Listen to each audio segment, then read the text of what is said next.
Ocean gate நிறுவனத்தோட Titan நீர்மூழ்கி கப்பல் தனது பயணத்தை கனடாவில் இருக்க சென்ட் ஜான்ஸ் துறைமுகத்திலிருந்து தொடங்குனுச்சு. அது கடலுக்குள்ளே போக வேண்டிய இடம் சென்ட் ஜான்ஸ் துறைமுகத்திலிருந்து சுமார் 700 கிலோமீட்டர் தொலைவில் நார்த் அட்லாண்டிக் பெருங்கடலில் இருந்துச்சு. அதே இடத்தோட ஆழமான உறைய வைக்கிற குளிர்ந்த நீருக்கு அடியில் புகழ்பெற்ற டைட்டானிக் கப்பலோட உடைஞ்ச பாகங்கள் அமைதியாக கிடந்துட்டு இருந்துச்சு. இந்த பயணம் 2023ஆம் ஆண்டு ஜூன் 17 சனிக்கிழமை தொடங்கப்பட்டது. அவங்களோட பிளான் படி அடுத்த நாள், அதாவது ஞாயிற்றுக்கிழமை காலை 8 மணிக்கு டைட்டன் கடலுக்குள்ளே போக வேண்டி இருந்துச்சு. ஆனால் இங்கே ஒரு முக்கியமான விஷயத்தை நான் சொல்லணும். டைட்டனை கடலுக்குள்ளே இறக்குறதுக்கு முன்னாடி அதில் ஒரு பிரச்சனை இருக்கிறது கண்டுபிடிக்கப்பட்டுச்சு. அப்படி இருந்தும் உயிருக்கு ஆபத்து இருக்கிறது தெரிஞ்சே தான் அதை கடலுக்குள்ளே இறக்க முடிவு செய்யப்பட்டுச்சு.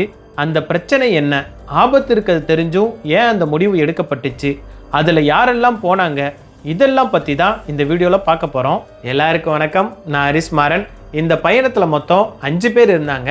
அவங்களில் ஒருத்தர் ஓசன் ஏவியேஷன் நிறுவனத்தோட ஃபவுண்டர் ஹாமிஸ் ஹார்டிங். இவர் ஜெஃப் பெசோஸ் கூட விண்வெளிக்கும் பயணம் செஞ்சிருந்தார். இரண்டாவது நபர் ஸ்டாக்டன் ரஸ். இவர் ஓசன் கேட் நிறுவனத்தோட சிஇஓ. மூணாவது ஆள் 77 வயதான பால் ஹென்றி.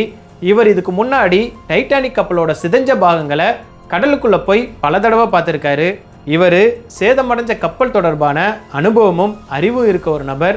இறுதியாக பாகிஸ்தானை சேர்ந்த தொழிலதிபர் சஷடா தாவூத் மற்றும் அவரோட பையன் சுலைமான். இவங்க எல்லாரும் தான் இந்த டைட்டன் நீர்மூழ்கி கப்பலில் பயணம் செஞ்சாங்க. ஜூன் 17 கடலுக்குள்ளே இறங்குறதுக்கு முன்னாடி ஹாமிஸ் ஹார்டிங் இன்டர்நெட்டில் அவரோட கடைசி போஸ்ட்டை போட்டிருந்தாரு. அதில் கடுமையான குளிரான வானிலை காரணமாக எங்களோட இந்த டைவ் தாமதமாகியிருக்கு. நாளைக்கு வானிலை கொஞ்சம் சீராகும்போது நாங்கள் கடலுக்குள்ளே இறங்குவோம்னு அதில் சொல்லியிருந்தாரு. அவங்க 5 பேரும் உலக புகழ் பெற்ற டைட்டானிக் கப்பலோட உடைஞ்ச பாகங்களை நேரில் பார்க்குறதுங்கிற தங்களோட கனவை நிறைவேற்ற தான் இந்த பயணத்தை மேற்கொண்டாங்க. 1912ஆம் ஆண்டு டைட்டானிக் கப்பல் மூழ்கினதுக்கு அப்புறம் அதை கண்டுபிடிக்க பல முயற்சிகள் மேற்கொள்ளப்பட்டுச்சு. ஆனால் நார்த் அட்லாண்டிக் பெருங்கடலோட மிக கடுமையான சூழ்நிலை காரணமாக அதை கண்டுபிடிக்கிறது அவ்வளவு எளிதான காரியமாக இருக்கலை. அதுக்கப்புறம் 1985ஆம் ஆண்டு இறுதியில் டைட்டானிக் கப்பலோட உடைஞ்ச பாகங்கள் கடலோட அடிப்பகுதியில் கண்டுபிடிக்கப்பட்டுச்சு. இந்த டைட்டானிக் கப்பல் பல பதிலளிக்கப்படாத கேள்விகளை விட்டுட்டு போயிருந்துச்சு. அந்த கேள்விகளுக்கான பதில்களை தேடுறதுக்காக பல ஆய்வு பயணங்கள் நடத்தப்பட்டுச்சு. உலகின் பல நாடுகளைச் சேர்ந்த ஆராய்ச்சியாளர்கள் மற்றும் நிபுணர்கள் டைட்டானிக் கப்பலோட சிதலங்களை நேரில் பார்வையிட்டாங்க. கனேடிய திரைப்பட இயக்குனர் ஜேம்ஸ் கேமரூன் 1995ஆம் ஆண்டு டைட்டானிக் கப்பல் மூழ்கின இடத்துக்கு பல தடவை பயணம் செஞ்சிருந்தாரு. அதுக்கப்புறம் தான் 1995ஆம் ஆண்டு டைட்டானிக் திரைப்படம் வெளியானுச்சு. அந்த படம் மிகப்பெரிய வெற்றி பெற்றதுனால உலகம் முழுவதும் டைட்டானிக் கப்பல் மேலே அளவிட முடியாத ஆர்வம் உருவானுச்சு. அதுக்கப்புறம் தான் டைட்டானிக் கப்பலோட உடைஞ்ச பாகங்களை நேரில் பார்க்கறது கோடிக்கணக்கான மக்களோட கனவாக மாறுனுச்சு. அதாவது இந்த சாதனை ஆராய்ச்சியாளர்களுக்கு மட்டுமே இல்லாமல் பொதுமக்களும் பணம் செலுத்தி அந்த இடத்துக்கு போக தொடங்கினாங்க.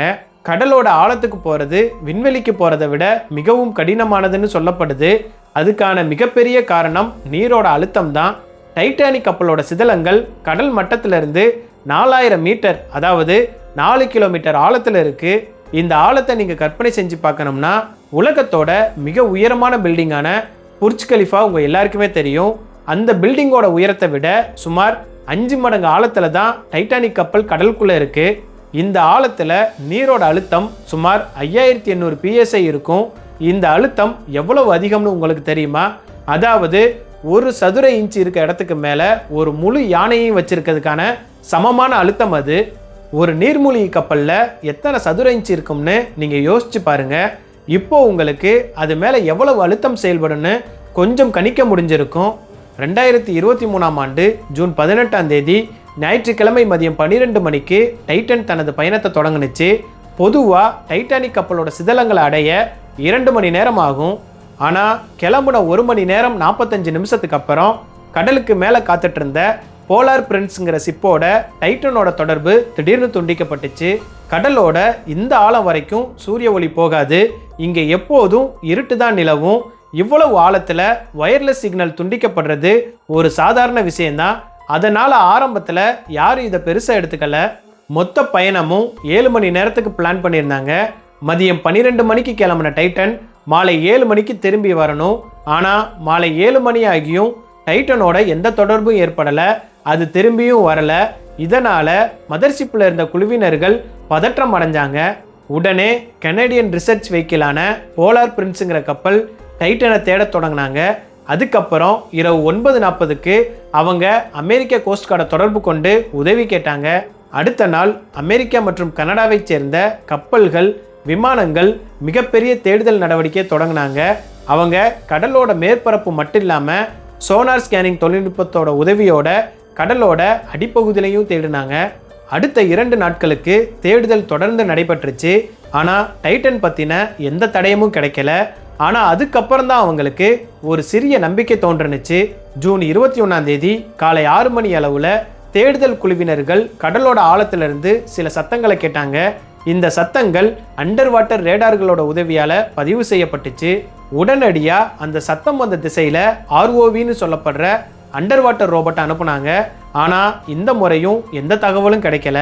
இப்போ டைட்டனை நிரந்தரமாக இழந்துட்டோமோங்கிற அச்சம் அதிகரித்தது.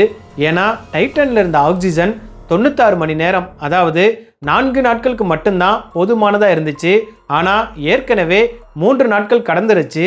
2023 ஜூன் 22 மதியம் 12 மணி அளவில் ROVக்களை டைட்டானிக் கப்பலோட சிதலங்கள் இருக்க பகுதிக்கு அனுப்புனாங்க.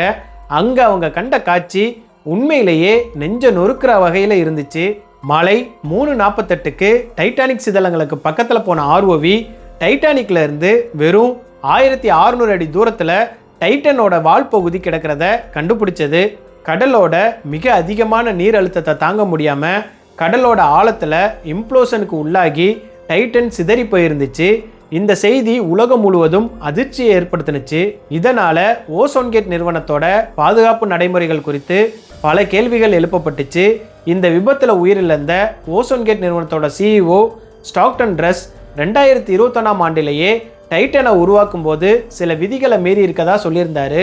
ஏன்னா டைட்டன் அவர் ஸ்டீலால் உருவாக்கலை, அதுக்கு பதிலாக ஏவியேஷன் கிரேட் கார்பன் ஃபைபரை வச்சு உருவாக்கியிருக்காரு. தொழில்துறையில் புதிய புதுமைகளை கொண்டு வரதுக்கு தான் இந்த மாற்றத்தை பண்ணியிருந்ததா அவர் சொல்லியிருந்தாரு. அதனால் டைட்டன் அழிவுக்கான முக்கிய காரணம் அதோட கார்பன் ஃபைபர் பாடி தான்னு கருதப்படுது. ஆனால் அது மட்டும் ஒரே காரணம் இல்லை. டைட்டனில் ஏற்கனவே சின்ன விரிசல் இருந்ததும் இன்னொரு காரணம்னு சொல்லப்படுது. இதுக்கு முன்னாடி ஓசோன் கேட்டோட CEO ஸ்டாக்டன் ட்ரஸும் ஸ்டான்லிங்கிற ஒரு தொழிலதிபரும் கடலோட ஆழத்துக்கு டைட்டனில் போயிட்டு இருக்கும்போது அதில் ஏதோ உடையிற சத்தம் அவருக்கு கேட்டிருக்கு. அந்த டைமில் அவர் அந்த சத்தத்துக்கு அவ்வளவா முக்கியத்துவம் கொடுக்கல. ஏன்னா டைட்டனை அவர் தான் உருவாக்குனாரு, அதனால் அவர் மேலே முழு நம்பிக்கை வச்சுருந்தாருன்னு ஸ்டான்லி சொன்னார். ஆனால் 2018 ஓசன் கேட் நிறுவனத்தோட ஒரு உயர் அதிகாரி டைட்டனோட கார்பன் ஃபைபர் பாடி கடலுக்குள்ள இம்ப்ளோஷனுக்கு உள்ளாகும்னு எச்சரிக்கை விடுத்திருந்தாரு. ஒருவேளை அப்படி நடந்தால் அது சில மில்லி செகண்ட்ஸ்க்கு முன்னாடி தான் தெரியும்னு சொன்னார். ஆனால் உண்மையாகவே அதுபடி தான் நடந்திருக்கு. டைட்டன் முழுமையாக சிதறி அழிகிறதுக்கு 0.3 மில்லி செகண்ட்ஸ் மட்டும்தான் எடுத்திருக்கலாம்னு நிபுணர்கள் நம்புகிறாங்க. இதை பற்றி நீங்கள் என்ன நினைக்கிறீங்கன்னு கமெண்ட்ஸில் சொல்லுங்கள். மீண்டும் இன்னொரு வீடியோவில் உங்களை வந்து சந்திக்கிறேன். See you.